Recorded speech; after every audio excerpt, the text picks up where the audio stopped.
네, 안녕하세요. 지디넷 코리아 김민선 기자입니다. 네. 네, 제가 오늘 개막하면서 첫 발표자를 맡게 됐는데요. 굉장히 영광입니다. 이런 자리, 이제 수상소감 같은데 발표를 해야 되죠. 네. 저도 중고등학교 때 이런 국제적인 데 관심이 많았어서 제가 참여했던 그런 기억들이 있는데 제가 발표자를 언 10년이 흘러서 서게 되니까 감회가 새롭습니다. 그런데 코로나라는 시국을 맞아서 온라인상으로 이렇게 뵙게 되는 거는 정말 쉽게 겪지 못할 좋은 건 일은 아니지만 이게 어떻게 보면은 기회가 될 수도 있어요. 이런 게 미래에는 더 이런 사회가 보편화될 수도 있으니까요. 그리고 세계화가 진전이 되면서 조금 더 의사소통도 가벼워져야 되는데 어떻게 보면은 어차피 나아가야 할 상황인데 코로나로 인해서 조금 그 시기가 짧아졌다고 생각이 들죠. 네, 제가 요즘 MZ 세대라고 하시죠. 근데 제가 별로 만나보지를 못했어요. 그래서 굉장히 궁금하거든요.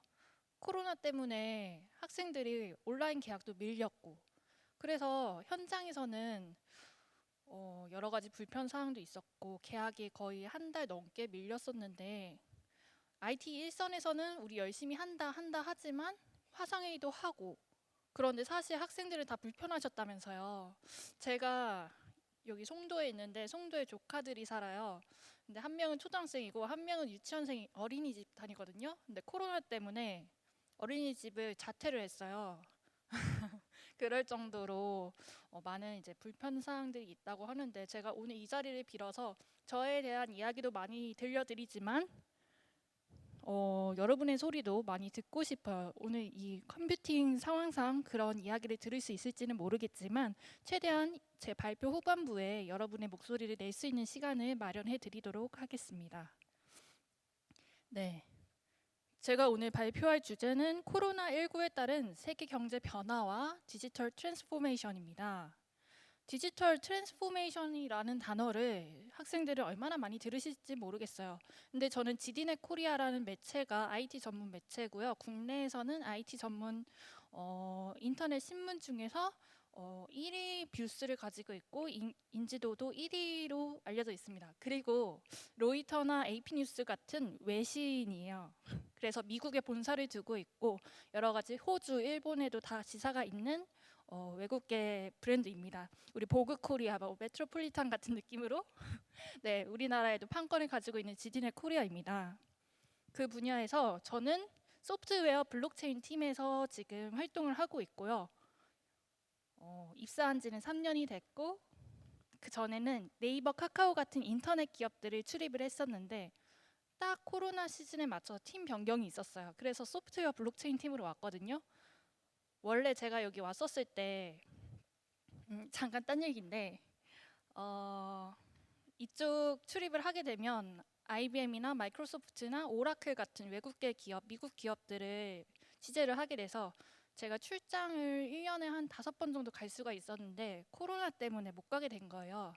출장 가고 싶어서 팀 옮긴다고 했었는데 그런데 출장은 못 가지만 여러 가지 그런 판에 제가 한국에 있지만 비록 한국에 있지만 그런 격동의 변화 속에서 제가 취재를 할 수 있다는 것에서 되게 뜻깊었고 한창 활황인 분야라서 저도 더 열심히 하고 있고 그 현장을 제가 오늘 전달해 드릴게요. 그래서 코로나19 다들 경제가 안 좋아졌다 이런 얘기 많이 들으실 텐데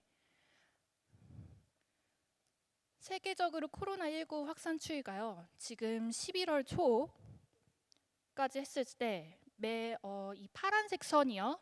이게 사망자 수고 빨간색 실선이 확진자 수입니다. 보면 7, 8월 여름에 그때부터는 확진자 수가 10,000명에서 10만 명 안팎으로 항상 유럽이든 미국은 10만 명에 가깝고요. 인도도 10만 명에 거의 가까운 수준이고 네, 다른 나라도 러시아, 브라질도 10,000명에서 10만 명이 왔다 갔다 하는 확진자 수를 보이고요. 그래서 여태까지 누적 확진자 수는 4,770만 명, 사망자 수는 121만 명이었다고 합니다. 그런데 코로나19 여태까지 세계를 돌던 전염병들은 항상 있어 왔죠. 코로나19가 처음은 아니에요. 네, 잠시만요. 네. 그래서 스페인 독감이 첫 번째로 제가 예시를 들고 싶은 전 사례인데요. 아마 코로나19와 비견돼서 많이 나오는 사례예요. 그때는 지금보다 지금 78억 인구가 전 세계 인구인데 그때 당시에는 1,000만 명이 스페인 독감으로 사망을 했다고 하는데 지금은 121만 명이죠. 그리고 스페인 독감은 완전 과거이지만 홍콩 독감이나 뭐 그랬을 때도 100만 명, 200만 명 안팎이었다고 합니다. 그런 거에 비교를 했을 때 코로나가 엄청난 치사량을 가지고 있는 엄청난, 지금은 물론 위험해 보이지만, 그리고 잠재적인 위험이 있을 수도 있지만 엄청 이게 치사율이 심한 편은 아니다라는 걸 말씀드리고 싶은 거예요. 그래서 제가 지금 거시적인 경제 상황을 말씀드리고서 점점 개인이나 우리 사회에 대해서 얘기를 하려고 지금 이제 각 국가별로 조금 얘기를 드릴 거예요. 그래서 우리나라와 상황이 조금 비슷한 이탈리아 현황, 유럽의 나라죠. 유럽은 우리나라보다 방역이 조금 느슨한 편이어서, 왜냐하면 스웨덴만 하더라도 자가 면역이라는 거를 해요. 왜냐하면 거기는 공공의료가 조금 공공복지가 보편화되어 있는 만큼 그 수준이 조금 하향 평준화, 우리나라에 비하면은 그렇게 되어 있는 나라기 때문에 아예 그런 방역을 조금 포기했어요, 나라가. 그래서 자가 면역을 하기로 했는데 사실상 그런 항체를 가지고서 이겨낼 수 있는 힘은 실패했다고 국가가 인정을 할 정도예요. 유럽이 보편적으로 그런데 이탈리아를 보면 그래도 뭐 전 장표에서 브라질이나 미국이나 10만 명이나 확진자 수가 있었던 거에 비하면 이탈리아는 조금 낮은 수위를 보이죠. 네. 그래서 8, 9월에 보면은 코로나가 조금 주춤했었을 당시잖아요. 그랬더니 공원에 다 나가 돌아다니는 거예요. 그리고 4, 5월에 보면은 집에만 있었고 유동량이 거의 없었죠. 8, 9월에도 조심조심 식료품점이든 대중교통이든 이용하는데 공원에 아주 많이 다녔다는 뜻이에요. 우리 헬스장 못 가고 산스장이라고 하잖아요. 산에 우리 등산 갔을 때 운동하는 것처럼 이탈리아 사람들도 햇빛 좀 보자 하고 산에 공원에 많이 갔다는 뜻이죠. 네. 그래서 다시 줌인해서 세계 경제를 다시 전망을 해볼게요. 2017년 경제 GDP를 기준으로 봤을 때 경제 성장률이 조금 6점 뭐 세계 평균으로 봤었을 때 하늘색 선이죠. 3% 안팎으로 성장률 GDP 성장률을 보이고 있었는데 2020년에 이 하늘색 선이 마이너스 4.4까지 훅 떨어졌어요. 그런데 반등을 2021년에 하게 될 전망이라고 보고 있거든요. 이게 IMF 세계 경제 전망 수치인데요. 워낙에 마이너스 4.4%까지 떨어졌었으니까 5.2% 오르는 데는 어떤 2020년을 제외하고 2017년에서 2019년보다도 더 성장을 할 것이다. 게다가 기저 효과도 있어서 4.4 더하기 5.2면은 거의 10%를 성장을 하게 된다는 말이에요. 세계 경제가 전체적으로 그렇고, 그런데 하나 특이한 점은 중국은 마이너스로 떨어지지가 않아요. 왜냐면요, 그 전까지 중국의 모든 그런 글로벌 밸류 체인이라고 하거든요. 미국 일변도였는데 제조나 그런 것들이 다 미국으로 쏠리고 그러던 상황이었는데, 중국이 워낙에 인건비가 싸다 보니까 공장도 중국에서 지어서, 폭스콘 공장이 유명하죠. 애플에 들어가는 칩들 다 중국에서 만들어져서 중국에 대한 종속이 심해졌고 중국이 좌지우지할 수 있는 힘을 얻게 된 거예요. 그래서 우리도 미국이 그렇게 되면 우리 좀 위험하다, 리쇼어링 하자. 그래서 글로벌 밸류 체인을 중국에서 조금, 중국 이외의 국가, 미국이나 뭐 다른 자국들, 미국뿐만이 아니라 우리나라도 우리나라에서 하도록 하는 자국 보호무역주의가 강해졌었는데, 그렇기 때문에 중국에서는 기반이 항상 잘하고 있었기 때문에 요즘 같은 코로나 시국에도 마이너스로 함부로 가기가 쉽지가 않았었던 거예요. 그래서 플러스 경제 성장률을 보이고 있었던 거고, 네, 그래서 코로나 때도 플러스인 거고, 그 이후에도 그 오름세는 전체 세계 평균이 10%의 성장이었던 거에 비해서 10% 정도밖에 성장을 안 하게 되는 그 성장폭이 중국이 작게 되는 거죠. 네, 여기서 말씀드리고 싶었던 것은 모든 세계 경제가 마이너스 폭으로 휙 내려앉았다가 올라서는 내년에라면 올라서는 예정이었었는데 중국은 마이너스의 성장률을 기록하지 않고 오히려 양의 값 적어도 1%라도 성장을 계속하고 있을 전망이었다는 것을 세계 경제 석학들이 예상을 하고 있었다는 겁니다. 네, 거시적인 경제 성장률을 볼 때 그런 GDP가 있는데 분기별 GDP를 보더라도 이게 초록색 네모가요. 파란색 동그라미가 올해 1분기고 네모가 올해 2분기고 다이아몬드 빨간 게 올해 3분기예요.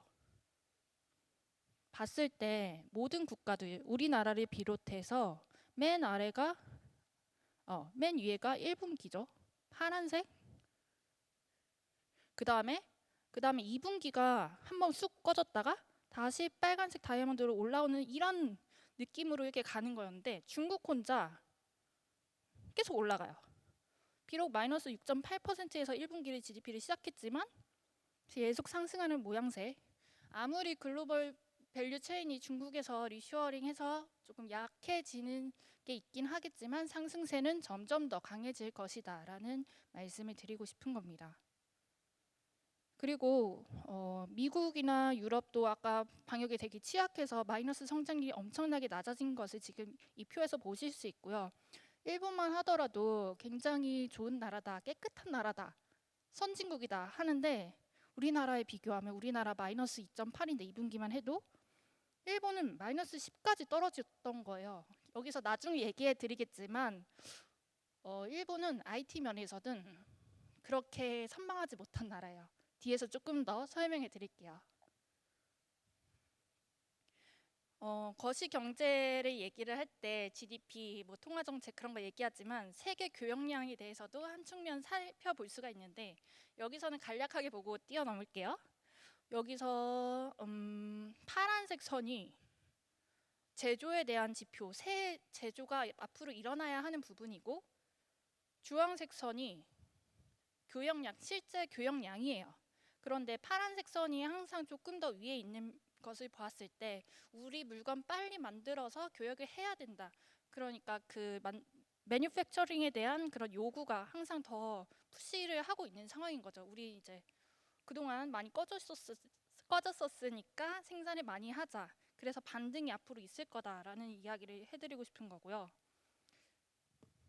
원래 전망을 내놓을 때 옵티미스틱, 패시미스틱 그리고 평균으로 하거든요. 그런데 사실 올해 하반기에 코로나가 종식되어야 다음 내년도에 긍정, 부정 전망을 세울 수가 있다고 해요. 그런데 지금 전 세계적으로도 다시 코로나가 확산하는 추세이고 우리나라만 하더라도 제가 좀 전에 뉴스를 보고 왔는데 1, 2주 뒤에 1000명 단위의 확진자 수가 나올 수도 있다는 전망이 있더라고요. 그래서 우리나라만 이렇다면 다른 나라에도 파급력이 있을 거니까 지금 이 상황에서 다른 사람들은 낙관적으로 볼지 부정적으로 볼지는 모르겠어요. 그런데 이게 10월 기준으로 나왔을 때는 이게 중간에 수치가 잘못 나왔는데 2020년 1분기와 3분기이고 2021년과 1분기 3분기인데 어쨌든 예년 수준으로 빠르게 올라가고 싶어하는 그런 경향성을 보인다는 점을 말씀드리고 싶습니다. 네, 한국 경제 전망. 그러니까 여기서 계속 말씀드린 건데 2020년에 훅 꺼졌다가 2021년에 큰 타격이 싱글 hit일 경우에는 마이너스 선에서의 조금 마이너스의 성장률을 보이고 만약에 긍정적인 효과가 더블 hit으로 있었다면은 이게 성장이 더 빠를 것이다. 우리가 보통 생각할 수 있듯이 그런 이야기를 하려는 겁니다. 그래서 포스트 코로나 시대의 변화상에 대해서 얘기를 해드릴 텐데 제가 여태까지는 거시적인 것들에 대해서 굉장히 많이 말씀을 드렸죠.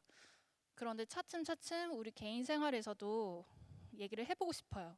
왜냐하면 여기서 경제학과에 진학하고 싶은 학생들도 있지만 다른 데 관심이 있는 학생들도 있을 수 있어요. 사실 우리가 쉽게 접할 수 있는, 더 쉽게 얘기를 하고 싶잖아요. 그래서 그런 수치들 얘기들보다, 그런데 그 거시적인 수치들 속에서 우리가 어떤 인사이트를 발휘해 볼 수 있다면 좋겠어서 점자 지금은 이제 개인적인 이야기로, 그리고 산업별 이야기로 넘어가고자 합니다. 그래서 그런 경제 악영향들이 있었는데 우리나라는 선방했다는 얘기를 실마리를 계속 이어갔으면 좋겠어요. 그래서 여러 가지 지금 7가지의 제가 시대 변화상을 제시를 했는데 첫 번째로 볼 것은 항상 우리 언제 다시 코로나가 창궐을 할지 보건 위험이 항상 내재화되어 있다는 점은 당연한 것이고요. 그런데 이 코로나라는 것이 모든 사람에게 평등하게 오는 건 아니에요. 사실 슬픈 이야기지만 부익부 빈익빈처럼 되게 건강 그런 취약한 그런 소득이 취약한 쪽일수록 내가 방역에 조금 조심을 하지 못해서 더 취약해지는 점이 통계적으로도 많이 발견이 되고 있습니다. 예를 들면 뒤에도 나올 텐데요. 뭐 히스패닉 여성의 경우 미국에서는 더 빨리 해고가 되고, 네, 그렇다는 통계가 있습니다. 이게 뭐 확진자 수나 그런 거를 비교한 것은 아니고 노동이나 소득에 대해서 그런 불평등을 초래한다는 이야기를 하고 싶은 건데, 물론 죽지 않아도 돈을 많이 벌지 못하거나 실직이 된다면은 위험한 상황이니까요. 네, 그래서 그 보건의 위험에 내재하는 즉 불평등 인식의 심화로 이어지게 됩니다. 그렇게 됐을 때 글로벌 밸류 체인, 아까 제가 잠깐 얘기를 했었는데, 그런 소득 수준이 낮은 사람들을 이렇게 다 제가 일어나서 함부로 말을 하지는 못하지만 사실 실직자 수가 가장 많이 발생하는 분야는 서비스 업종이에요. 실직자 수가 한국경제원에서 나왔었던 건데 50만 명이었던가, 거기에서 절반이 서비스 업종에서 실직자가 발생할 것이라고 전망이 나왔었습니다. 그래서 왜냐하면 서비스업 중에는 콜센터 사람들도 있는데 콜센터 사람들도 많은 부분 이제 원격화돼서 하기는 하지만 콜센터 말고요. 뭐 백화점의 경우에 그런 소매점 화장품 판매만 해도 사람들이 코로나 때문에 백화점을 안 가잖아요. 그 서비스 업종 셀러인 사람들은 다 일자리를 잃게 되고 무기한 휴직을 하는 상황도 지금 있단 말이에요. 그리고 항공사 승무원들 분들도 서비스 직종인데 지금 대한항공에서 고용되어 있는 승무원분들이 많이 쉬고 계시다고 하더라고요. 그래서 그런 서비스 업종에서 가장 위험을 많이 받고, 하지만 제조업의 분야에서는 사람들이 다 물건을 누가 나와서 만들어야 될 거 아니에요. 그래서 그런 쪽에서는 위험하지만 계속 고용의 수요는 있고요. 어쨌든 그런 서비스 업종에 많이 의존하던 우리나라인데 그런 산업이 재편되면서 글로벌 밸류 체인까지도 중국이 아까 조금 입지가 리쇼어링 되고 있어서 약해지고 있다고 말씀드렸잖아요. 그런 것들이 맞물려서 글로벌 밸류 체인이 재편되고 있는 상황까지 코로나 때문에 촉발이 되고 있는 상황입니다. 제가 안 좋은 점만 말씀을 드렸는데 사실 IT 분야에서는 굉장히 산업이 성장하고 있는 시대예요. 왜냐하면 원격으로 하는 것들이 많다 보니까 통신이나 그런 장비나 그런 기술들이 발전을 하고 있는 상황이거든요. 그래서 그쪽으로 밸류체인도 옮겨가고 있는 상황이기 때문에 디지털 전환 과속 두 번째 있는 그런 쪽으로 변화가 일어나게 되는 거죠. 그리고 항상 이렇게 위기가 내재화되어 있으니까 그에 대한 결과도 항상 궁금해하는 사람들이 많을 거고, 그런데 우리가 경제에 타격을 받으면서 나라가 정부가 그런 경제나 그런 고용에 개입을 하는 경우도 많아지고 있어요. 예를 들어 미국에서 금리 양적 완화를 해서 돈을 풀어요. 그러면은 그 금리가 낮아진 것 때문에 우리나라에서도 타격이 있고요. 그런 것 때문에 하나하나가 다 정부가 개입을 하고 있다는 뜻이잖아요. 정부 개입이 강화라는 사회적인 변화가 생기고요. 네, 불확실성 확대는 당연한 말이고요. 네, 제가 완전 이제 개인적인 이야기를 넘어가기 전에 고용에 대한 부분은 조금 더 짚고 넘어가고 싶어요. 불평등이 조금 더 심화되는다는 측면에서 경제와도 맞닿아 있기 때문에요. 이 코끼리 곡선 다들 알고 계시는지 모르겠어요. 코끼리 곡선이 오른쪽에는 소득 수준이고요. 위쪽은 소득 증가량에 대한 내 수입 증가량에 대한 그 퍼센티지를 말씀을 드리는 건데 이게 코끼리가 지금 잘 안 보여요. 근데 이 그래프를 극단적으로 그리면요, 코끼리 같이 보이는 곡선이 있거든요. 제가 그 그림을 구해왔어야 됐는데 좀 너무 스무스한 걸 구해왔네요. 이게 인컴 그룹이 하위일수록 이게 코끼리 엉덩이 부분이고요. 이쪽 오른쪽으로 갈수록 코에 해당하는 거거든요. 네, 마음속으로 코끼리가 있다고 생각을 하시고요. 그리고 중요한 것은요, 50%가 중간이 아니라요, 살짝 왼쪽에 있어요. 이 부분을 살짝 보셔야 될 거예요. 코끼리 곡선 아시는 분들도 계시겠지만 제가 설명을 해드릴게요. 그러니까 인컴 그룹이 소득 수준이 한 40, 50%까지인 사람들은 소득이 낮은 사람들이라서 개발도상국에 있는 사람들이 보통 그 그룹이 형성되어 있는 거예요. 그런데 이 개도국에 있는 사람들은 조금만 일을 좀 열심히 해도 소득이 많이 오르게 되는 거예요. 우리 너무 기반이 없을 때는 좀만 잘해도, 공부 열심히 해도 점수가 확확 오르는 것처럼, 우리가 보통은 정규 분포를 따를 테니까 내가 조금만 열심히 일해도 소득이 확확 올라가는 사람들, 그러니까 개도국에서 조금 열심히 일하는 사람들이 여기에 해당을 하고요. 그리고 오른쪽 극단으로 가면요, 탑 1%, Prosperity of the Global 1% 이렇게 있잖아요. 이 사람들은 뭐 그런 나라를 막론하고 엄청난 부자인 사람들이에요. 부익부 빈익빈처럼 돈을 모으는 상황인 거예요. 그런데 이 지금 50에서 대략 한 90%에 해당하는 사람들은 선진국 사람들이에요. 우리 그 소득 인컴의 그런 증가율이 높지 않아도 이 인컴 그룹이 50에서 90% 이상인 사람은 어느 정도 그래도 중간 이상은 산다는 건데, 내 소득이 빨리빨리 오르지 않는 사람들이에요. 그래서 오히려 선진국에 살더라도 중하위권인 사람들의 경우에는 아무리 열심히 일을 해도, 노력해도 소득이 빨리 오르지 않는 집단인 거죠. 그래서 상대적 박탈감을 느끼는 그런 소득 그룹 사람들이에요.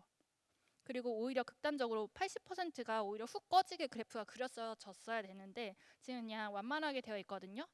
이 경우에 그런 사람들이 많고, 30% 내 소득 인컴 그룹이 30%인 사람들은 오히려 개도국에서 진짜 잘 사는 뭐 석유 왕자, 그 사람들은 뭐 99.99%에 해당하겠지만 그런 사람들은 아니고, 아무튼 개도국에서 열심히 하려는 사람들이 있는 사람 집단이다. 그래서 제가 말씀드리고 싶은 거는, 코로나 시대에 불평등이 인식이 심화돼서 이 코끼리 곡선이 조금 더 극단적으로 될 수 있는 그런 상황인 거라는 걸, 상황이 될 수 있습니다.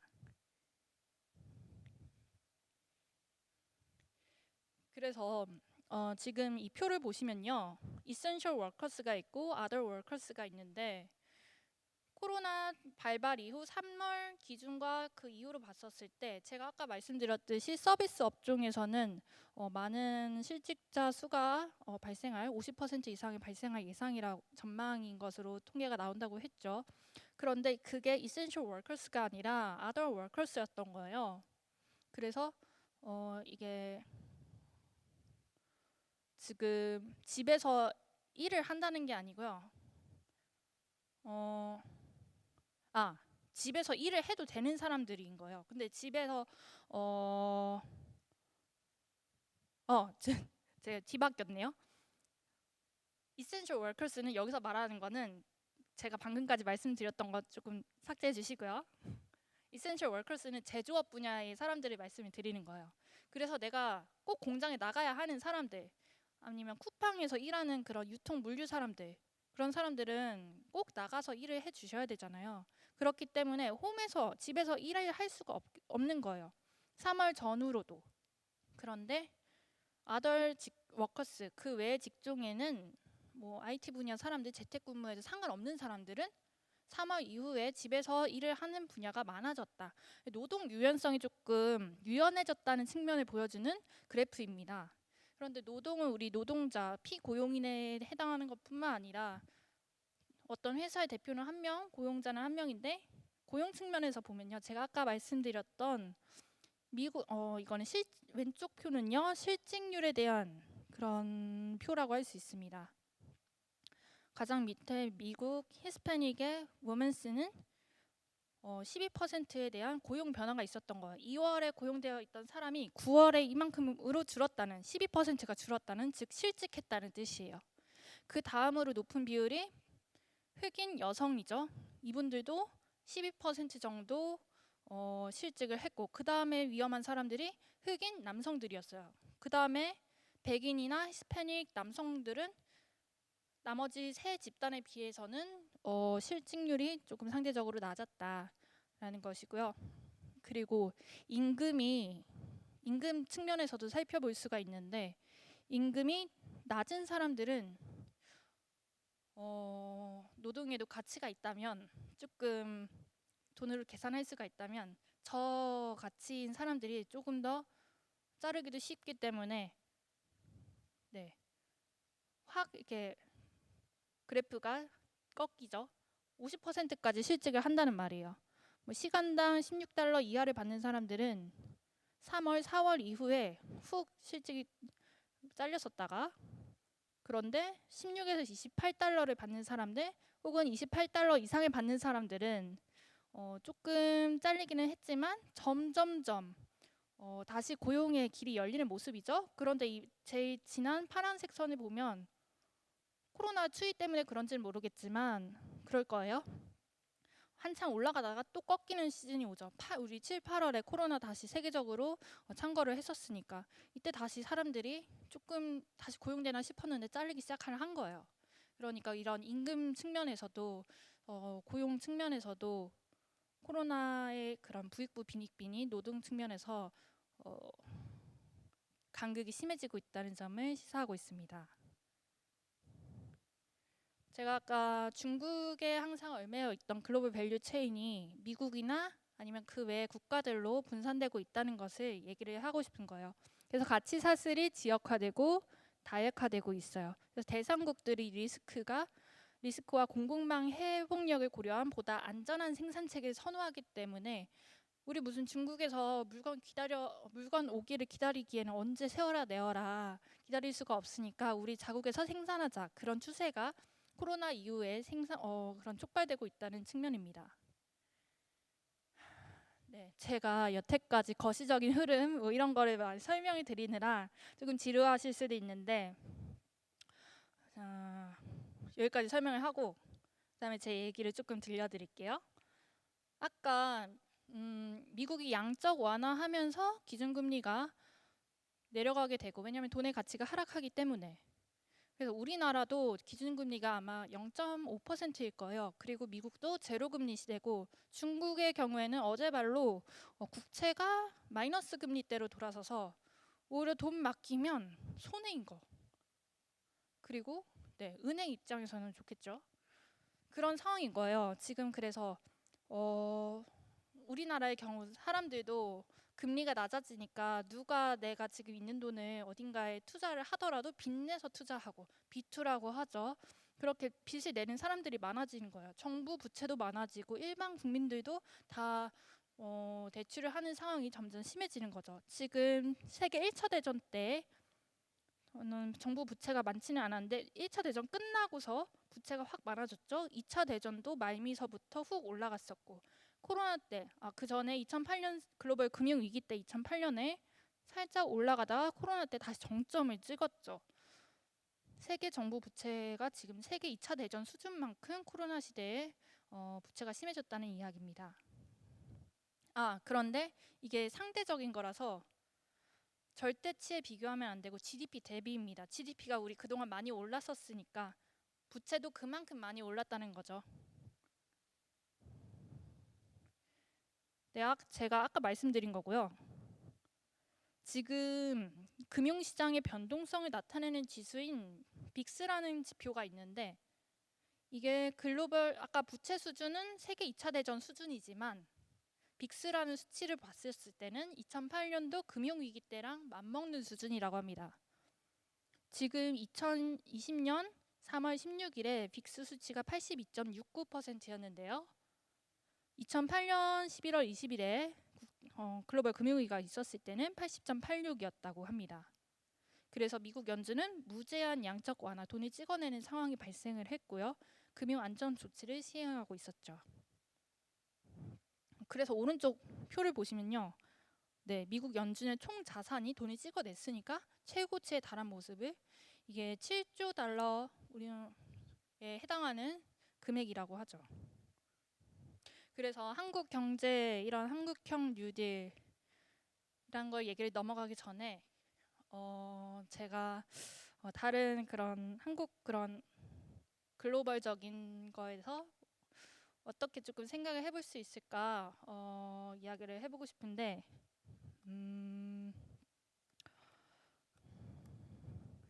네. 학생분들은 제가 여기서 손을 들라고 하면은 손을 드실 수 있나요? 그런 거 안 되나요? 네.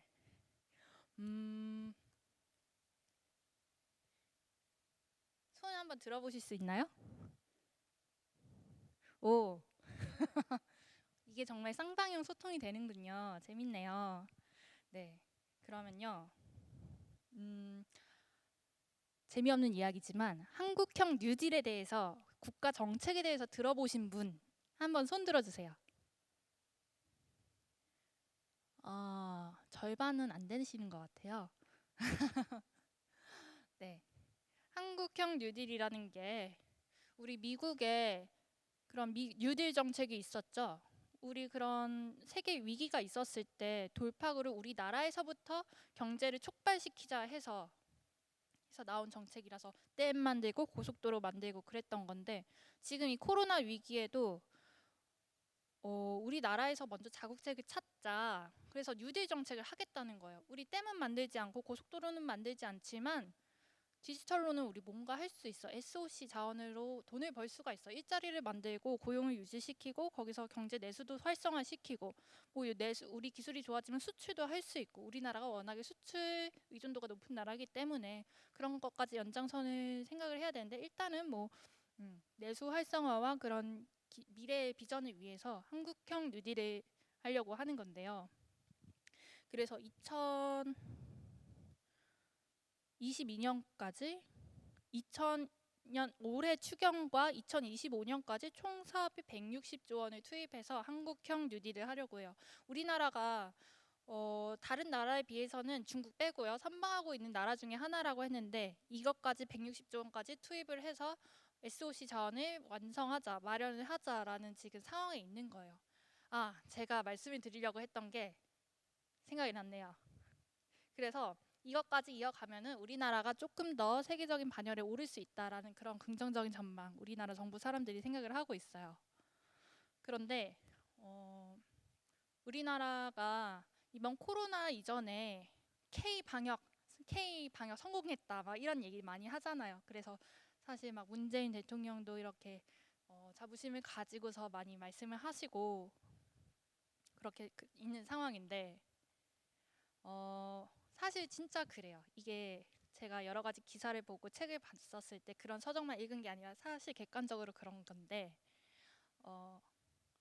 우리나라가 한번 메르스 사태가 2015년에 있었어요.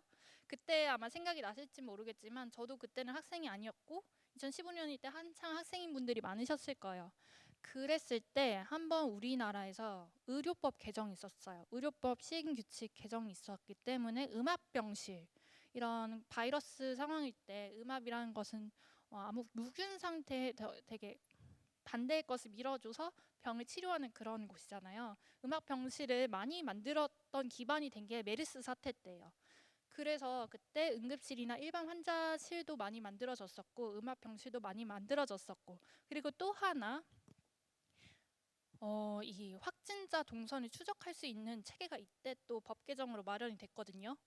그래서 오늘날 코로나 때 한국 정부가 KT의 뭐 전화번호나 동선이나 사용 내역이나 그런 것을 기반으로 추적을 할 수 있는 게 그때 다 마련이 됐던 거예요. 그래서 다른 나라에 비해서 다른 나라로부터 칭찬도 받고 선방할 수 있었던 이유고요. 네, 그랬던 상황입니다. 그런데 우리나라 이웃 국가인 일본만 보더라도 사실 그렇게 IT에 대해서 의존도가 높은 나라는 아니에요. 이게 제가 정확한 어떤 그 나라의 경제에서 ICT 비중이 얼마나 차지하는 수치까지는 제가 기억이 안 나는데 그냥 일상에서 드러날 수 있는 면모들을 제가 말씀을 드려볼게요. 일본에 보면 영업 직원들이 굉장히 많거든요. 우리 짱구는 못 말려에 보면은 아빠가 영업사원이에요. 그리고 혹시 이 일본 드라마도 보셨을지 모르겠지만 고독한 미식가 거기에 나온 사람도 그릇 팔러 다니는 영업사원이거든요. 영업사원이 정말 많은 나라가 일본이에요.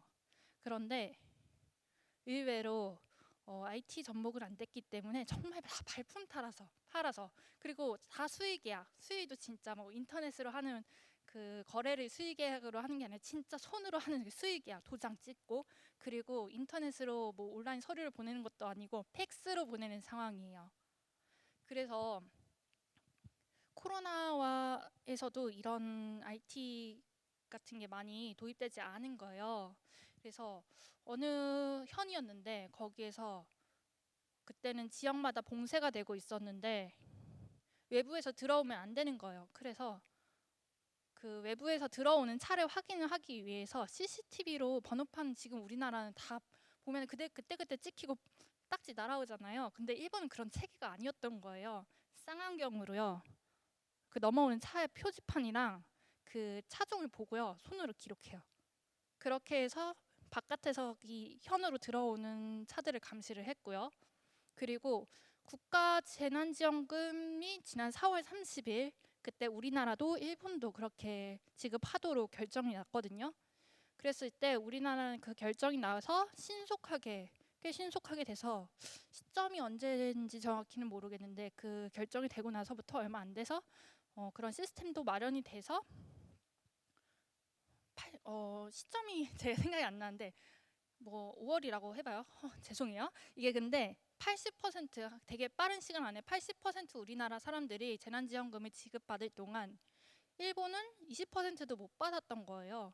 똑같이 결정이 났는데 왜 그랬냐 보면은 첫 번째는 우리나라의 경우는 뭐 학생들 본인들께서는 직접 신청을 하지 않으셨겠지만 부모님이 아마 신청하셨을 거예요.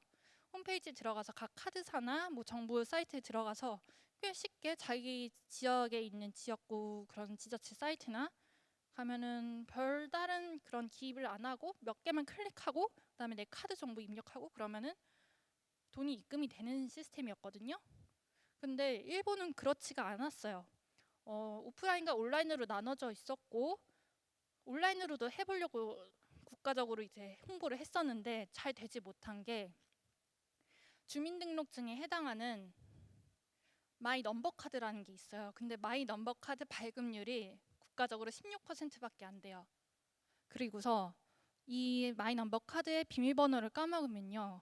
이것도 발급받기가 다시 찾기가 너무 힘든 상황인 거예요. 또 오프라인으로 뭐 지자체 가서 해결해야 되고 그런 상황이고 그래서 오프라인으로 다들 팩스로 보내는 상황이라서 우리가 80% 지급될 때까지 일본은 15%도 못 받았다는 거. 네, 진짜 일본 여행 가보셨을지 모르겠지만 우리나라에서 카카오톡으로 택시 부르고 뭐 우버로 뭐 택시 지금은 안 하지만 부르는 사이에 일본은 그런 거 전혀 안 되거든요. IT적인 측면에서 도입이 조금 더딘 나라. 우리 지금 이 정도로 다 편한데 뭘 그렇게 빨리 살아 라고 생각하는 나라예요. 그렇기 때문에 이런 측면에서는 좀 느렸죠. 근데 재난지원금뿐만 아니라 정말 생명이 좀 직결된 상황인 것도 있는데 코로나 확진자 집계 수치가 틀린 거예요. 이거 일본 또 얘긴데 거기에서도 진짜 확진자 수를 팩스로 다 각각에서 각 지역 보건소에서 후생성으로 넘기고 그 과정에서 누락이나 틀린 게 생겨서 잘못 집계가 되는 거예요. 그래서 일본에서 코로나 수 집계가 잘못됐던 상황이 있었고 미국에서도 한번 그런 적이 있다고 해요. 코로나 확진자 수가 되게 많이 잘못됐었대요. 왜냐면요. 되게 MS가 있는 나라기도 하고 그런데도 MS 엑셀을 잘못 쓴 거예요. 거기 미국 방역 당국의 어떤 개발자가 엑셀이라고 하면 최신 버전으로 싹 해줘야지 차질이 없는데 그 개발자가 구형 버전으로 확장자를 선택해서 저장을 잘못했기 때문에 새 버전을 쓰고 있던 중간 기간에서 다른 엑셀 그 뒷단에 있는 그 표가 다 누락이 돼서 잘못 집계가 돼서 축소돼서 발표가 된 적이 한 번이 있어요. 그래서 그게 뒤늦게 발견이 돼서 한번 다 늘어나서 소동을 치렀던 적이 미국에서도 있었다고 합니다. 그랬던 만큼 우리나라가 IT적으로 강국이다라는 점을 말씀드리고 싶어요. 네. 그래서 자부심을 가져도 좋고 그리고 우리나라가 2015년에 메르스 때 기반도 있는데 우리나라가 IMF가 한국으로서는 최초의 경제 위기라고도 불리죠. 그럴 때 그게 1998년이었고 네. 그런데 2000년대 우리 IT 버블이라고 많이 IT 회사들 벤처 붐이 불었었거든요. 버블은 조금 안 좋은 뜻의 단어이기도 하지만 그래서 그때 만들어진 소프트웨어, 인터넷 기업들이 지금까지 명맥을 이어오는 게 다들 아실 거예요. 네이버, 카카오, 그리고 다른 게임 회사들. 그 회사들이 그때 다 좀 김대중 대통령이 그때 ICT를 새로운 경제 원천으로 원동력으로 생각하시는 분이었어서 되게 강조를 했었어요. 지금 디지털 뉴딜 하는 것처럼. 그래서 그때 기반을 닦아놨기 때문에 네이버, 카카오 같은 기업들이 나올 수 있었고 조금 지금 코로나 상황에서도 카톡으로 QR 코드를 찍는 것부터 해서 우리가 부족한 그런 빈칸 부분들을 유통에서도 이커머스를 해주면서 좀 더 우리 생활에 도움이 되는 서비스를 하는 곳들이죠. 그 당시에 기반이 있었기 때문에 메르스 사태 그런 법 개정이나 그런 밑바탕이 있었기 때문에 우리나라가 다른 나라보다 그렇게 성장률이 그렇게 하락하지 않고 그나마 선방했다. 그리고 회복도 빠른 편이다. 그런 평가를 드릴 수 있는 이유입니다. 네. 그래서 디지털 뉴딜에서 주목을 받는 회사 네이버, 카카오가 계속 그럴까요? 우리 디지털 뉴딜 정책이 나왔을 때 수혜를 받는 주식들을 보면요. 네이버, 카카오도 사실 그때는 조금 늦었어요.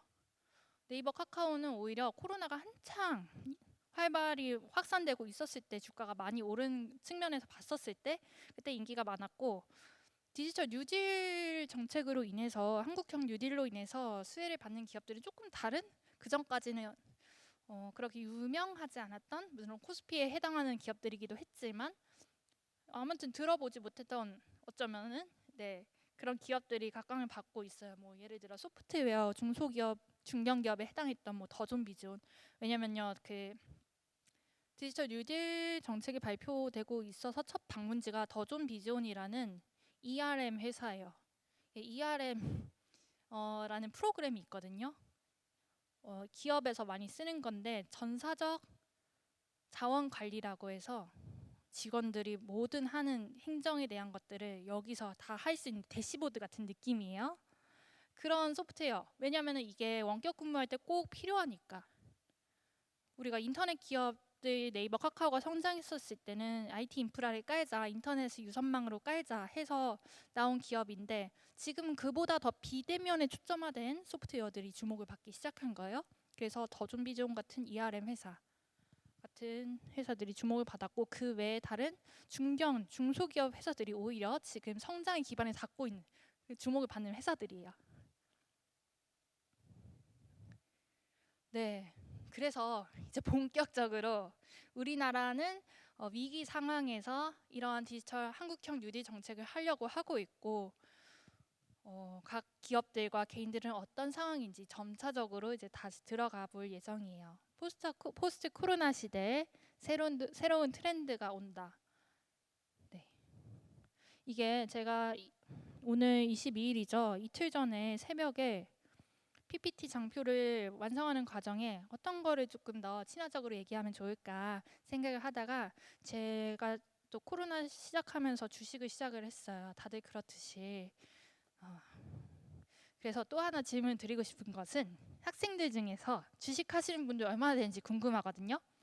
주식 하시는 분 손을 들어면 좀 너무 민감 정보인가요? 한번 손 들어주시겠어요? 많지 않네요. 한 5명 정도 되시는 건가? 근데 제가 이거 지금 한참 뭐 3월이나 그때 했던 거는 아니고 11월에 이게 제가 가지고 있는 종목이라는 건 아니에요. 제가 최근에 봤던 종목이 시간 순서대로 뜨고 있는 거거든요. 봤었을 때 삼성전자는 워낙에 알고 있고 널리 옛날부터 대기업이니까 이제 봤던 거고, 파미셀은 바이오주고요. 알서포트는 비대면주예요. 그리고 링네트도 알서포트와 연관된 그 장비 공급하는 회사거든요. 그래서 그 전에 알서포트도 예전에 10,000원도 안 했었는데 20,000원까지 올랐었다가 그런 화상회의가 되게 활발히 돌아가면서 많이 수혜를 입는 것이고, 네이버 카카오는 지금 조정장 중이기 때문에 오히려 하락하고 있어요. 그리고 지금 줌 비디오 커뮤니케이션은 미국에 상장한 회사고, 쇼피파이도 이커머스 회사인데 오히려 동남아 쪽에서 하는 회사인데 상장은 미국에서 하는 회사거든요. 네, 한창 상승 가도를 올리고 있죠. 시즌은 바이오주고, 테스는 제가 그 나우나 테스 때문에 한번 찾아봤던 거예요. 오를 거라고 해서 진짜 오르나 안 오르나 제가 봤었거든요. 근데 별로 안 오르더라고요. 네, 사진 않았어요. 그래서 저도 이렇게 관심을 계속 가지고 있고, 여러분들은 어떤 주식에 관심이 있는지 정말 궁금하지만 제가 들어보기가 어려운 상황이네요. 그래서 산업별로, 업종별로 조금 보면은 코로나19에 따른 국내 주요 산업별 영향을 보면 금융에서 부정적인 영향이 있는 이유는요, 지금 창구에 손님이 안 가서 위험이라기보단 워낙에 여러 가지 변수가 정부에서도 푸시를 하고 맞물리기 때문에, 어떻게 지금 금리가 왔다 갔다 하는 상황에서 은행도 보유 잔고를 어떤 불확실성이 커지기 때문에 그런 영향 측면에서 부정적이라는 거예요. 사실 은행도 비대면 상황을 되게 여러 가지 준비를 하고 있고 클라우드 중심으로 많이 재편을 하려고 있어요. 그런 측면에서 투자도 오히려 많이 하고 있고요. 비용이 많이 발생하겠죠, 지금. 그런데 그런 소비자 대면 측면에서는 전혀 뭐 크게 타격은 없지만 지금 불확실성이 높기 때문에 영향도가 부정적이라는 것이고, 제조는 사람들이 아프면 못 나오잖아요. 그리고 그 확산되기 전에 미리 사전에 봉쇄 조치를 하기 때문에 공장이 가동되지 않기 때문에 제조 부분에서 부정적인 영향. 애플만 하더라도 사실 올해 1분기에 매출이 작년 1분기와 비교했었을 때 오히려 떨어지지는 않았어요. 0.5% 올랐다고 하거든요. 그런데 이게 핸드폰 팔아서, 기기 팔아서 오른 게 아니고 애플 TV, 미국에서 할 수 있는 건데 거기 그런 OTT 서비스 때문에 매출을 조금 견인할 수 있었던 거예요. 그런데 핸드폰 같은 걸 팔아서는 좀 그런 매출을 견인을 할 수 있었던 요인은 아니라고 하네요. 그만큼 제조가 부정적인 영향을 많이 받는 업종 중에 하나고요. 항공 해운은 사람을 많이 태우고 다녀야 되는 건데 사람 대신에 지금 물건들을 좌석에 태워서 보낸다고 하죠. 뒤에 보시면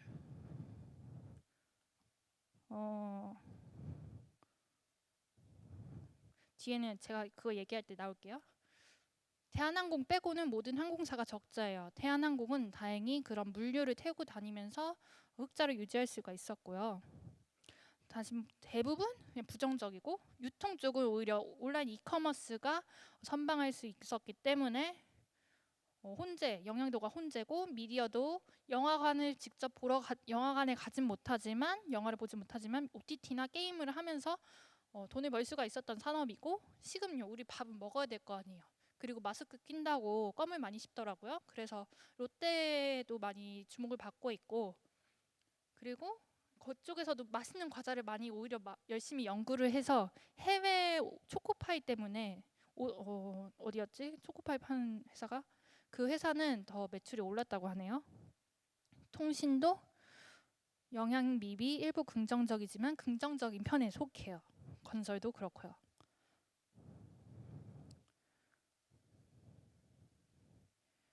지금 제가 이 그림에서는 카카오 네이버가 한창 오를 때의 그림이 아니라 8월부터 11월까지 보여드린 거예요. 제가 조정장 상황이라고 했잖아요. 그래서 오히려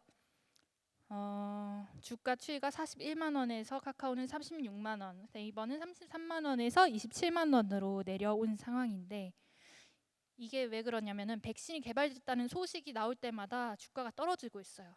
그런데 지금 어쨌든 조정이 끝나면은 코로나가 이제 해결이 돼서라기보단 다시 회사는 발전을 할 테니까 오를 예상이라고 제가 증시를 전망하고 있는데, 그런 전망을 하는 증권 회사들이 많다고 해요. 지금 조정 장중이지만 조금 오를 거다, 존버해라, 막 이런 상황이라고 합니다.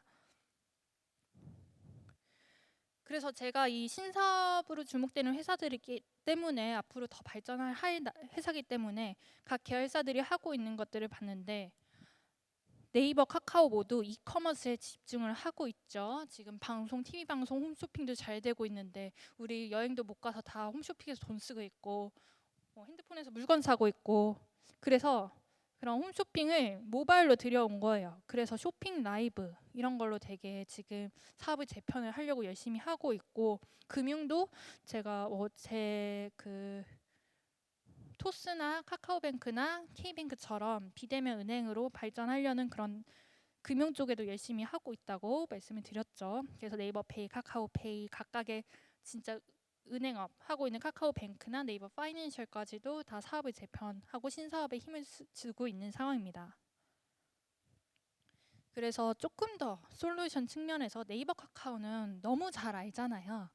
그런데 소프트웨어는 조금 더 기캐요. 개발자 같고 우리가 회사원이 되지 않는 이상, 뭐 가족 중에 회사원이라서 이런 소프트웨어 쓰는 사람이 있지 않은 이상은 잘 모르실 수도 있는데,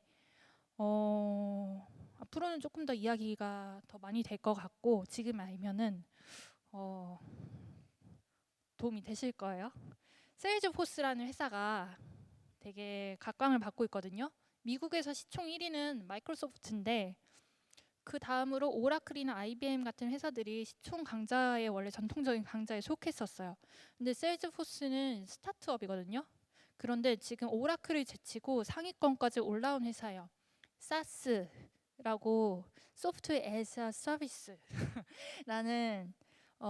그런 모델의 소프트웨어를 판매를 하고 있어요. 예를 들면 소프트웨어, 옛날에 CD 구워서, CD 아실지 모르겠는데 그렇게 해서 카피당 하나로 라이센스를 팔았던 반면, 지금은 내가 월에 얼마만 내면은 빌려 쓴다는 개념으로 지금 소프트웨어를 파는 회사인데, 그 세일즈포스는 CRM, 제가 ERP 아까 말씀드렸던 것처럼 CRM이라는 종류의 소프트웨어를 해요. 그게 고객 경험 관리인데, 예를 들어 긴랩의 경우에는, 이건 또 데브옵스 플랫폼을 들어보셨을지 모르겠는데 개발자들이 개발을 위해서 쓰는 소프트웨어 툴이라는 게 있어요. 아무튼 그런 회사의 직원이 영업사원인데, 데브옵스는 잃어버리고 영업사원들이 쓰는 플랫폼이 CRM 플랫폼이에요.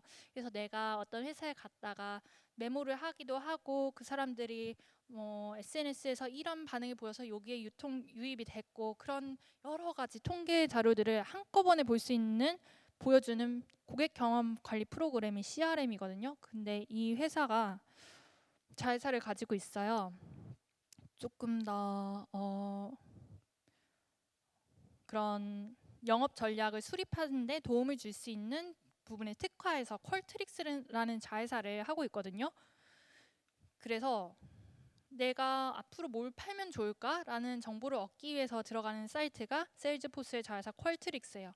근데 정장 브랜드 중에 유명한 게 있는데, 김어준이 입어서 유명한 휴고보스라는 거 들어보셨을지 모르겠어요.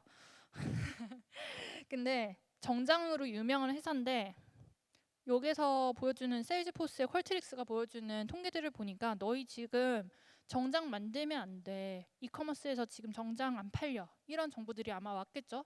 지금 팔면 안 돼, 지금 그리고 상황은 사람들이 마스크를 사는 상황이야 라는 정보를 아마 알려줬을 거예요. 그래서 거기에 결정권자들이 우리 정장 이제 그만 만들고 마스크를 만들어 보자 해서 마스크 팔기로 해서 결정을 하도록 도움을 준 게 퀄트릭스라는 소프트웨어였어요. 그리고 제가 아까 줌이라는 주식에 본 적이 있다고 했었는데 그런 화상회의로 유명한 지금 줌으로 하고 있잖아요. 그래서 한창 내가 9월까지만 해도 주가의 최정점을 찍었었죠. 그래서 코로나 속에서 주목을 받는 IT 회사들, 지라도 줌 같은 화상회의 플랫폼인데 조금 기업용으로 쓰는 플랫폼이에요. 줌은 이렇게 학생들도 쓰고 일반인들도 많이 공개되어 있는 플랫폼인데 지라는 조금 기업용에 초점 맞춰서 있는 비대면 서비스. 이 얘기는 조금 넘어가도록 해요. 그래서 100% 원격 근무 가능할까? 이런 생각이 들어요. 뭐 가족 중에 원격 근무 하시는 분들 아마 있었을 거예요. 원격 교육을 내가 했던 것처럼. 그러면 집에서 계시고 방문 꼭 닫고 계셨을 텐데 우리나라에서는 원격 근무 조금 열심히 한다, 잘한다 했었을 때 카카오, 네이버 많이 회사 뉴스에 나왔었거든요. 조금만 발발할 것 같으면 카카오 원격 근무 돌려라 막 그런 얘기 들어서 제가 막 미팅 하루 전날 미팅이 취소되고 그래요. 카카오 사람 만나야 되는데. 근데 제가 아까 잠깐 그 개발자가 쓰는 개발 플랫폼인 데브옵스 플랫폼을 하는 글로벌 회사 긴랩의 경우에는 100% 원격 근무를 하고 있다고 해요. 여기는 오히려 회사 임대료 회사가 아예 없어요. 글로벌 회사인데 어느 곳에도 그 지점이 없거든요. 영업사원은 각자 집에서 일을 하고요. 그래서 그 부동산 임대료를 낼 필요가 없는 거예요. 그래서 그 돈을 아껴서 차라리 너 이 원격 근무할 때 필요한 기자재 사라. 맥북 200만 원짜리 그냥 사. 그리고 의자도 최고급으로 그냥 사서 영수증 처리만 하면 되고요. 그리고 여기는 보통 사람들이 사회생활을 시작을 하면요. 연차가 15일부터 시작을 하거든요. 근데 여기는 연차가 15일도 아니고 무제한이에요. 그냥 쉬고 싶은 대로 쉬면 돼요. 그리고 글로벌 회사기 때문에 어느 나라에 가서 일을 하든 상관이 없는 거예요. 정말 좋지 않나요? 그리고 오히려 장려를 해요. 장려를 한다기보단 워낙에 평소에 사람들을 볼 일이 없으니까 여행 간 김에 사람 좀 만나고 와라. 직원 한번 얼굴 보고 차라도 마시고 해라 하면서 돈을 준대요. 그게 20달러, 아니 200달러였어. 200달러를 준대요. 한 사람 만날 때마다. 그래서 제가 취재한 김렛 영업사원, 우리나라 영업사원의 경우에는 한번 유럽에 갔다가 거기에서 근무하고 있는 사람을 한 10명 이상을 만났대요. 그래서 한 사람당 200달러씩을 받으니까 2,000달러, 200만 원을 받은 거예요. 200만 원 이상을. 그래서 자기가 이미 뭐 비행기 값은 회사에서 대줬으니까 다른 밥 먹는 거 그 사람들 만나면서 겸사겸사 다 그렇게 회사에서 줬고 그렇게 됐다고 하네요. 너무 부러웠어요. 그래서 이런 나라도 있고 드롭박스라고 파일 공유 회사도 지금 원격 근무 100% 하기로 했고 점차 이런 글로벌 기업들 저변에서 원격 근무 할 수 있다라는 게 이어지고 있는데 우리나라도 얼마나 할지는 모르겠어요. 그래서 교육은 여러분들이 가장 잘 아실 거예요. 저는 어떤 식으로 이 원격 근무를 생각을 했었냐면 소프트웨어 기자니까 얼마나 사람들이 서버 안 뻗고 잘 돌아가냐, 혹시 막혀서 로그인 튕기는 곳은 없었나, 그런 거 측면에서 보느라 했었지 사람들이 얼마나 고통받고 로그인 안 돼서 스트레스 받는지는 선생님 친구들을 통해서 얘기를 들었는데 사실 직접적으로 얘기를 듣지 않아서 체감이 안 됐어요. 회사들 입장에서 우리 잘했다라고 얘기를 하거든요. 제가 그 아까 국가재난금 받았을 때 4월 30일 날 결정이 나서 한 달 뒤에 진짜 그 집행이 됐었을 때 국세청 서버 뻗나 안 뻗나, 국세청이 아니고 각 카드사나 지자체 지급 사이트 뻗나 안 뻗나 제가 진짜 열심히 봤는데 안 뻗는 거예요. 그게 뻗어야 저한테는 기사를 쓸 소스가 되는데 그냥 계속 지켜만 보다가 끝났었거든요. 정말 대단한데 그때 트래픽이 가용 수준을 되게 넉넉히 했던 거예요. 45%에서 60%밖에 안 썼다고 해요. 그만큼 우리 인프라가 무선에서 다 넉넉히 되어 있었던 거예요. 그리고 온라인 교육에서도 되게 넉넉하게 있어서 클라우드 서비스로는 마이크로소프트의 애저를 쓰고 있는데, 이게 온라인 클래스의 경우에 EBS 온라인 클래스 여러분들이 쓰시는 300만 명분을 되게 넉넉히 했기 때문에 원활히 됐다라고 하는데, 지금 표정을 보시니까 원활히 됐나요? 그때? 안 됐던 것 같아요? 잘 되던 편인 것 같아요? 만약에 안 됐었던 것 같으면은 손 한번 들어주세요. 난 불만이었다. 어, 대체적으로 만족을 하셨나 봐요. 그러니까 회사들은 자기네가 실수했다, 부정적인 영향 없었다, 이렇게 홍보를 하고 싶어서 저한테 말을 했었던 건지, 학생들이 진짜 불편이 없었는지 제가 너무 궁금한 거예요. 근데 다들 부정적으로 생각하시는 분도 있지만 대체적으로 긍정적으로 생각을 하시네요. 충분히 클라우드 가용 용량을 만들어 놨었다고 해요.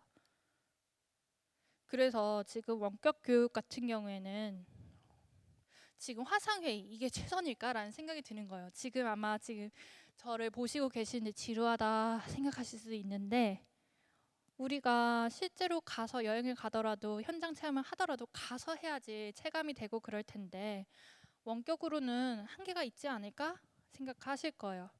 근데 이거를 타개할 수 있는 아이템을 만들고 있는 게 스페이셜이라는 미국 스타트업인데요. 아바타 화상회의, 이 뉴스를 보셨을 수도 있어요. 링크를 열면 보이나? 안 보이네요. 네. 아무튼 손으로 내가 만져지는 촉각까지 구현을 하는 회사인지 모르겠어요. 그런데 여기서 그림을 보실 수 있듯이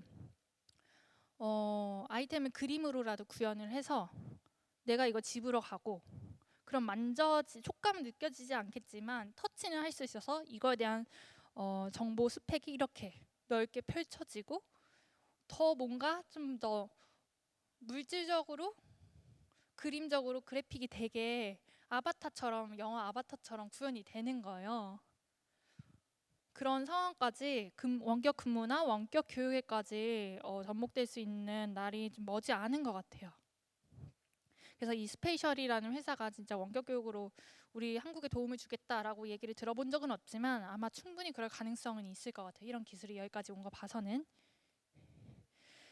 그래서 유통은 어떨까? 교육이 어떨까? 많이 봤는데, 유통, 슈퍼마켓은 사라질까? 슈퍼마켓 사라지지 않아요. 왜냐면요, 사람들은 직접 가서 물건 사는 걸 좋아하기 때문에.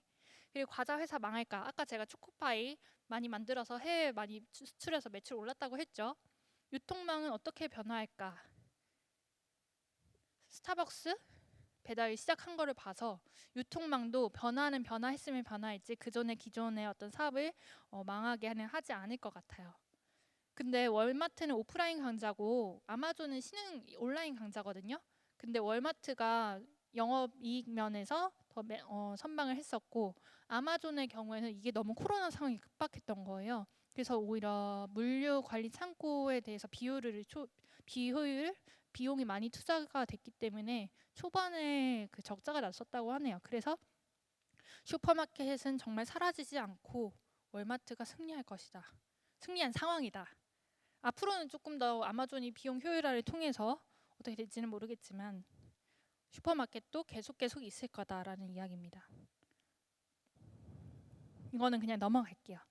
버거킹이라는 햄버거 회사는 오프라인인데 하도 안 사 먹으니까, 맥도날드 우리 사이 좋으니까 버거킹 안 가도 좋으니까 맥도날드라도 가서 우리 햄버거 사나 죽지 않게 해달라, 그런 얘기를 하기 위해 호소하는 마케팅을 했다고 해요.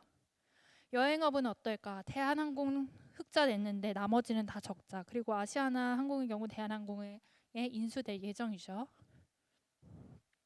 그리고 여행업의 경우에는 다 내년 여름에 그 여행 상품을 팔기로 했대요. 이 회사가 참 좋은 여행이란 여행사인데, 지금 이렇게 손 놓고 기다리기보다는 한번 우리 초강수를 더 보자. 뭐 아니면 도겠지. 뭐 안 되면은 다 환불해 줄 테니까 여행 예치금 10,000원만 내달라. 그리고 8월에 만약에 진짜 여행 갈 수 있으면 너무 좋잖아요. 이 회사가 그래도 다른 회사는 되게 발 동동 구르고 그런 상황인데, 여행 상품 한번 팔아보고 있는 회사, 처음으로 나온 회사가 참 좋은 여행사라고 해요. 지금 여태까지 제가 여행업, 유통, 교육 말씀드렸었는데, 어떻게 보면 잘 되고 있는 분야이기도 하고, 저 유통만 하더라도 혼재라고 했었죠. 그래서 제가 네 가지 분야에 대해서 여러분들은 가장 타격을 많이 입었다고 생각하는 부분, 그래서 앞으로 조금 내가 스타트업 사장이라면은 이런 걸로 좀 해보면 좋을 것 같은데? 라는 아이디어를 한번 내볼 수 있는 시간이 있었으면 좋겠어요. 다들 사업가를 꿈꾸시는 분이 얼마나 되실진 모르겠지만 여러분들 그냥 회사에 들어갔다가도 나중에는 이 연봉으로 만족하지 못해서 다 사업 차리실 수도 있는 사람들이에요. 그리고 항상 이런 생각 하잖아요. 내가 더 잘하겠다. 내가 이런 서비스 정말 이 세상에 필요할 것 같은데 생각들 한 번들 해보셨을 거예요. 그런 생각들을 조별끼리 모여서 네 팀으로 나눠서 한번 아이데이션 해보는 시간을 가져봤으면 좋겠어요. 스타트업 사람들도 보통 아이데이션 한다고 해서 사업을 점점 불리는 작업을 하거든요. 한번 지금 이 시간에서 한 팀은 금융 분야에서 한번 생각을 해보시고요. 한 팀은 유통, 또 한 팀은 여행, 그리고 한 팀은 교육. 금융, 유통, 여행, 교육. 이 네 분야에서 각 한 팀씩 가장 부족하다고 생각하는 부분이 뭐였고, 그거를 타개할 수 있는 페인 포인트, 해결책을 한번 찾아서 피칭을 해보는 시간이에요. 사업 공개 시간. 한번 한 지금 몇 시죠? 얼마나 남았지? 15분 동안 10분? 10분, 20분 정도 한번 생각을 해보시고 한 가지 도출을 내보셔서 짧게 짧게 브리핑 해볼 수 있는 시간이 있었으면 좋겠습니다.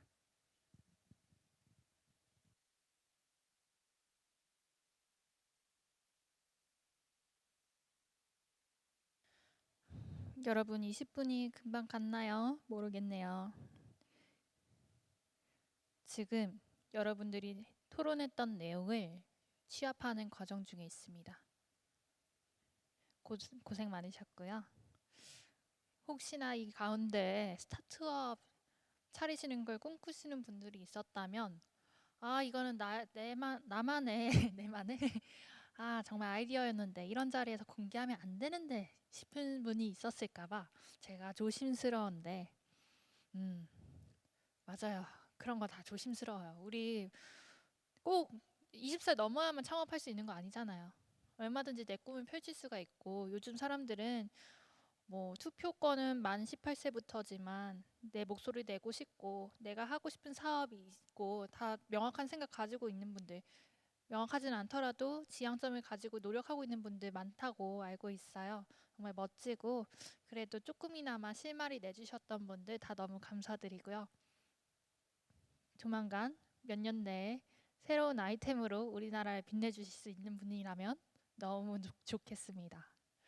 제가 말씀드렸던 분야가 교육, 금융, 그리고 유통업, 여행업이었는데 어떤 분야에서 가장 기발한 아이디어가 나왔는지 정말 기대가 됩니다.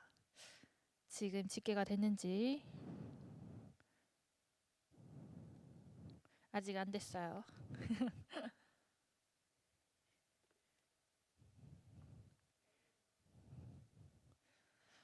그러면 막간을 이용해서 지금 다 화면을 보고 계신 것 같으니까 나 대학교 들어가면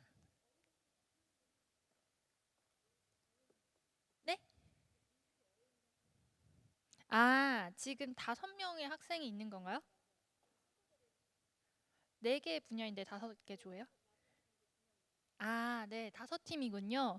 그러면요, 제가 지금 5명의 이름을 전달을 받았는데 한 번씩 발표를 부탁드리겠습니다. 첫 번째로 예린 학생이 그 팀에서 얘기하신 결과물을 한번 발표해 주시면 되겠습니다. 그냥 간략하게 어떤 토의가 오갔는지를 얘기해 드리자면은 일단은 먼저 그 신사업 아이디어를 갖고 저희는 금융 분야를 맡았고요. 그 아이디어를 내기 전에 금융 산업에 혹시 대해서 마이크를 조금 더 가까이에서 더 크게 말씀해 주세요. 저 금융 산업에 잘 들려요. 대해서 네. 근본적으로 분석을 해보았을 때 크게 주목받는 요소가 데이터 애널리시스랑 인공지능, 블록체인, 생체 인증 기술이 있다고 파악을 했고, 그리고 금융산업이 지향해야 될 패러다임에는 맞춤형 금융 서비스, 그리고 금융 플랫폼의 전문화된 구축, 그리고 지급 결제 수단의 개혁, 그리고 그 마지막으로 비대면 금융 결례가 있다고 판단했어요. 그래서 그 비대면 금융 거래에 집중을 해서 생체 인증 기술을 활용한 아이디어를 가져왔을 때 그 장점으로는 일단 생체 인증 기술로는 공인인증서나 일회용 비밀번호, 보안 카드 등을 대체할 수 있다는 장점이 있고 또 별도의 보관이나 암기가 필요하지 않아요. 이 생체 인증 기술을 활용한 그런 발전에 일본 미쓰비시 도쿄 UFJ의 손바닥 정맥이나 영국 버클리즈의 손가락 정맥 인식 기술 등이 있었다는 걸 파악했고, 이를 통해서 비대면 채널을 이용한 온라인 본인 인증 서비스가 에 관련된 창업을 한다면 아마 전망이 좋을 것이라 예상했고, 이 의외에도 맞춤형 금융 서비스에 주목을 했을 때 어, 팬데믹 시츄에이션에서 주식 시장이 확대되고 주목됨에 따라서 비대면으로 금융 지식을 공유하고 투자까지 맡길 수 있는 서비스로 창업을 하자라는 아이디어도 있었어요. 이 예시로 AIM이라는 컴퍼니를 자산관리 서비스 사이트를 어, 조사해봤고, 네, AIM 유명하죠. AIM. 그거 이외에도 인공지능 엔진을 활용한 상담 업무 지원 및 챗봇, 음. 뭐 맞춤형 투자 서비스 유통 등의 다양한 아이디어가 있었던 것 같아요. 네. 요즘 현황을 되게 굉장히 빠삭히 알고 있는 팀이네요. 네, 잘 들었습니다. 제가 이거를 해서 1등을 뽑겠다는 건 아니고요. 한번 그래도 어떤 요즘 아이디어가 요즘에 얼마나 신선한 아이디어인지 정도만 제가 한번 저도 알아가고 있는 전문가 중에 한 명이지만 평가를 한번 해볼게요. 예, 어예린 학생님 발표해 주셔서 너무 감사드리고요. 잘 들었습니다. 그 다음엔요. 최혜영 학생님이 네, 그 팀에서 결과물을 발표해 주시기 바랍니다. 일단, 근데 저희가 영어로 했는데 한국어로 말할까요? 말씀해 주세요. 그러면 영어가 편하시다면요. 아니, 편한 건 아니고. 예, 한국말 할 수 있다면 한국말로 해주시고요. 다른 학생들도 듣기 편한 걸로요. 일단은 저희가 세 개로 나눠서 주제를 파악을 해봤는데요. 일단은 유통이란 저희가 맡은 분야는 유통이었고, 유통이란 무엇인가, 그리고 지금 유통의 현황, 그리고 유통의 약점, 그리고 앞으로 신사업에 사용될 유통을 말했어요. 그래가지고 일단 유통이란 다들 아시겠지만 국어 사전을 정의로 하면 상품 따위가 생산자에서 소비자, 수요자에게 도달하기까지 여러 단계에서 교환되고 분배되는 활동이고요. 그것에 이제 유통의 현재 약점은 지금 코로나로 인한 사람들의 접촉으로 세균이 옮을 수도 있다는 점에서 그것에 대한 해결 방안으로는 AI를 인공하는, 즉 드론을 이용해서 이제 4차 산업이 발달하는 와중에 드론을 이용하는 이제 드론 배달이 많아졌으면 좋겠다는 생각으로 드론 배달의 활성화를 생각을 했고, 자율주행 자동차를 또한 사용해서 세균 접촉을 가장 줄이도록 노력을 했습니다. 그래서 일단은 그리고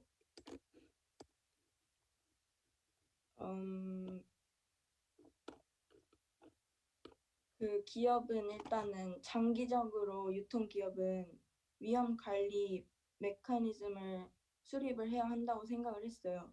그래서 정부, 지역, 사회, 은행 및 병원들, 의료기관과 협력하여 소비자의 생계를 보호하는 그런 메커니즘을 구축해야 된다고 생각을 했고, 그래서 결론적으로 말하자면 저희는 디지털화 및 기능화에 투자를 하고 인건비를 줄이는 등 효율성을 높이는 제도를 마련하자고 생각했습니다.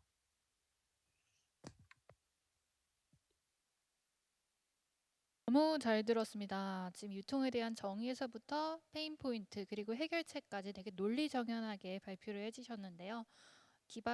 한 아이디어도 있었고요. 정말 잘 들었습니다. 네, 그 다음에는요. 권예준 학생님께서 팀에서 공유됐던 내용을 발표해 주시기 바랍니다. 네, 저희는 교육 쪽을 맡았었는데 생각해본 사업이 360도 회전 카메라 사업이었습니다. 그래서 이 목소리를 360도 조금 더 카메라를 크게 내주시기 바랍니다.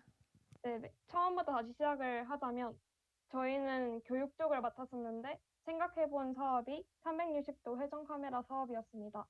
그래서 이 카메라를 학교마다 공급해서 학생들의 교육을 위해 쓰임이 어떨까라고 저희 조부원들은 생각을 했고 이 의견이 나온 이유는 최근 저를 포함한 공인 시험 기회를 잃은 친구들이 많아서 이 친구들을 위해 카메라를 설치해서 집에서 시험 볼 수 있고 시험에 차질이 없게끔 하기 위해서였습니다. 또한 온라인 수업 중 체육처럼 활동적인 수업들도 이 카메라를 적용하면 좋지 않을까라고 생각을 했고 근데 이 360도 회전 카메라의 문제점이 나오기도 했는데 저희가 찾아보니까 이게 비용이 좀 많이 들더라고요. 기본 한 30만 원 정도 들어서 비용 문제도 있고 그리고 사생활 문제도 있다고 그런 지적이 나왔습니다. 그래서 이 부분을 해결을 해야 되는데 사생활 문제를 해결하기 위해서는 그 안나 선생님께서 의견을 내주셨는데 스터디 카페 같은 곳에 배부를 하거나 그리고 이은정 선생님께서는 가상 배경을 이용하면 어떨까라는 의견도 나왔는데 궁극적으로 저희는 가상 배경은 치팅에 문제를 가져올 것 같다는 의견도 나왔어요. 그리고 돈 문제는 투자를 많이 해서 재정 문제를 최소화하면 어떨까라고 생각을 했습니다. 그리고 처음에는 360도 회전 카메라 사업 말고도 그 국가별로 파트너십을 맺어가지고 좀 그렇게 국가랑 협력해서 개발도상국들도 교육을 받으면 좋지 않을까라는 생각도 했는데 의견이 360도 회전 카메라가 그래도 많아가지고 그렇게 이 사업에 좀 몰두를 했던 것 같습니다. 네.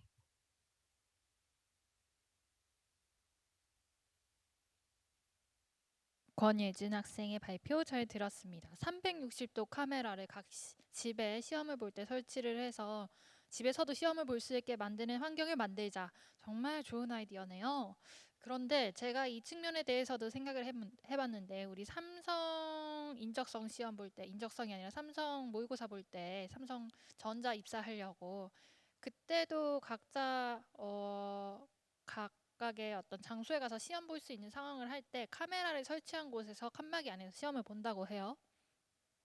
근데 그 응시자가 놓이는 화면만 보이면 되는데 왜 360도 카메라를 설치해야 될까? 이런 의문이 잠깐 들기는 했어요.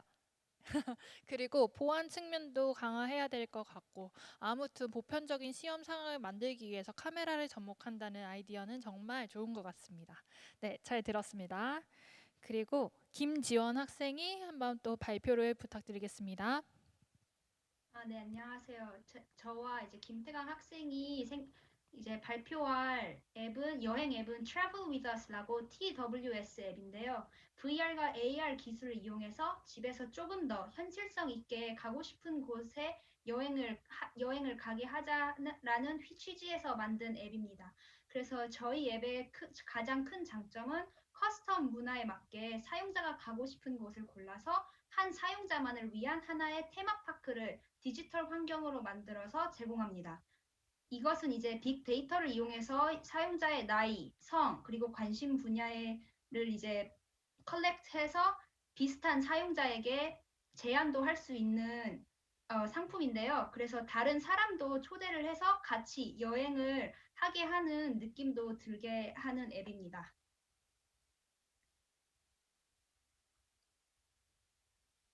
네, 그 저희가 두 명이 이어서 하는 거죠. 입니다. 발표해 주세요. 네, 그 다음에는 아니면 특수한 시설에 가서 그런 것을 하면은 4D처럼 해가지고 그 지역의 지역 풍토를 직접 느낄 수 있고 현장감도 더 극대화시킬 수 있게 할 수도 있고요. 아니면은 거기 주문하는 데에서 그 여행하고자 하는 나라의 전통 음식을 만들 수 있는 재료랑 만드는 방법 레시피에 세트 패키지를 시켜서 그걸 자기가 직접 만들어서 먹으면서 그 나라의 문화를 경험해 볼 수도 있는 경험을 할 수 있는 앱입니다.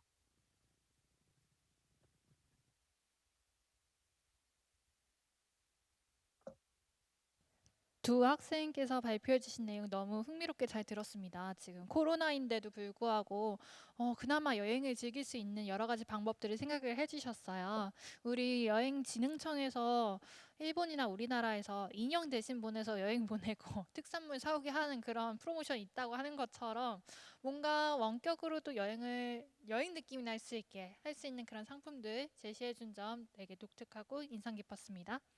그 다음으로 마지막 네, 같은 조셨구나. 네, 그러면 네, 여태까지 정말 많은 아이디어를 내주셨는데 지금 한창 업계에서 고민하고 있는 거를 어떻게 다 진짜 모든 분들께서 콕 집어서 다 생각을 해주셨어요. 이미 알고 있던 거 그냥 발표해 주신 건가요? 그렇게 생각이 들 정도로 요즘에서 다 업계에서 논의하고 있는 것들을 말씀을 많이 해주셨어요. 조금 더 보완이 필요할 점을 얘기를 구하자면 오히려 여러분 학생들한테서 아이디어를 구하면은 업계분들이 더 도움이 될 것 같아요. 저만 해도 MZ세대의 거리감을 느끼는데 그분들은 오죽하시겠어요? 네. 그래서 오늘 되게 재밌는 아이디어를 들어볼 수 있는 시간 저는 너무 뜻깊었는데 여러분들은 잠깐이지만 한번 머리에 환기를 하는 시간이 되셨는지 모르겠어요. 이제 종료 시간도 다가오는데요. 내일도 열심히 하시고요. 되게 궁금한 점이 있으신지 마지막으로 여쭙고서 점점 이제 발표를 마무리하려고 해요. 혹시 오늘 발표 전반적으로 하면서 궁금한 점이 있으셨던가 아니면 네, 그런 점이 있으셨다면 채팅으로 남겨주시고요. 네, 지금 한번 있으시면은 말씀 주세요. 채팅으로. 지금 온 질문이 여러 가지가 오고 있을 것 같은데 시간상 하나밖에 말씀을 드릴 수가 없을 것 같은데 코로나가 종식되면 여행업계 주가가 많이 상승할까요? 당연하죠. 주가는요 오를 때도 있고 내릴 때도 있는데요. 당연히 오르죠. 그리고 아마 백신이 나온다고 할 때마다 여행업계 주가는 오를 것 같고요. 완전히 종식된다고 선포가 되면 오히려 떨어질 것 같은데요. 그렇지 않나요? 근데 이게 에어비앤비 상장한다는 얘기 들었어요. 에어비앤비 스톡 옵션을 미리 취득할 수 있는 사람이 있으실지 모르겠지만 근데 지금부터 아마 치열해서 쉽지 않겠죠. 미국도 우리나라가 이제 공모주 빅히트나 그런 데 상장 관심 갖는 사람들처럼 엄청나게 몰려들 거예요. 게다가 우리나라는 상한폭이랑 하한폭이 30%로 제한되어 있는데 미국 시장은요 그 제한이 없어요. 그래서 첫 상장하고 나서부터 아주 주가가 오를 수도 있어요. 우리 떡상이라는 이 주식계 용어가 있는데 처음 애초에 시장 공모가보에 3배였나? 2배를 한 다음에 그거 다음에 2배까지 기록을 하면 떡상했다고 하거든요. 근데 미국에서는 아예 그 상한선에 제한이 없기 때문에 에어비앤비가 다음 주목주로 네, 주목이 되는 상황입니다. 질문이 너무 많이 들어왔는데. 네, 제가요 네이버에 김민성 기자 치면요 제 이메일 나오거든요. 정말 궁금하신 거 있으시면요 제가 그쪽으로 이메일로 답변을 받을게요. 네, 궁금한 걸 여감 없이 다 메일로 주시면요 좋겠습니다. 정말 답변 드리고 싶은 거 너무 많은데 주식 이야기가 정말 많네요. 주식 하신다는 분들 별로 없었는데 네. 네. 아쉽습니다. 네, 정말 지금 온 질문을 해서 제가 한꺼번에 보낼 수 있는 시간도 마련해 드리고요.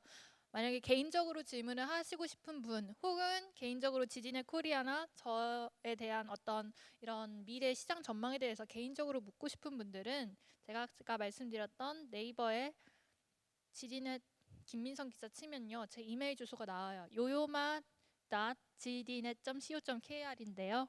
네. 질문 많이 주세요. 그럼 여태까지 관심 가지고서 경청해 주신 여러분 정말 감사드립니다. 네, 발표 마치겠습니다.